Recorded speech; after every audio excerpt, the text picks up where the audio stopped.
Pravit ćemo crveni sos, kako to djeca nazivaju. To je sos od kuvanog paradajza.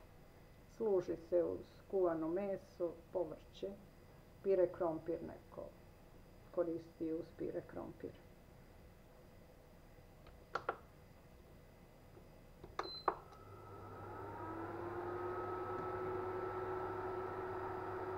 Za ovaj sos nam je potrebno brašna, jednu kašiku, već zavisi koliko želite da napravite sos.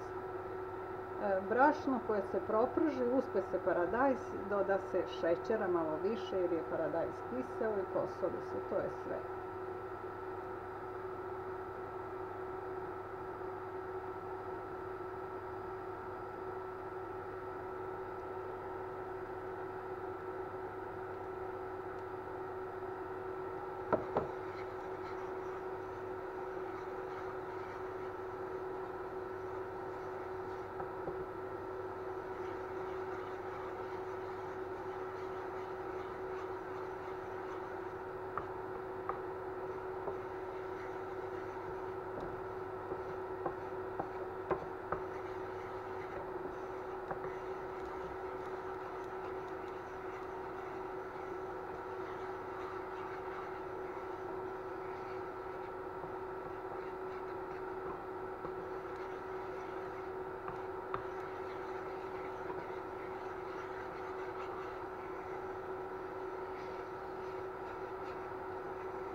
Mi smo 2 decilitra paradajza uzeli.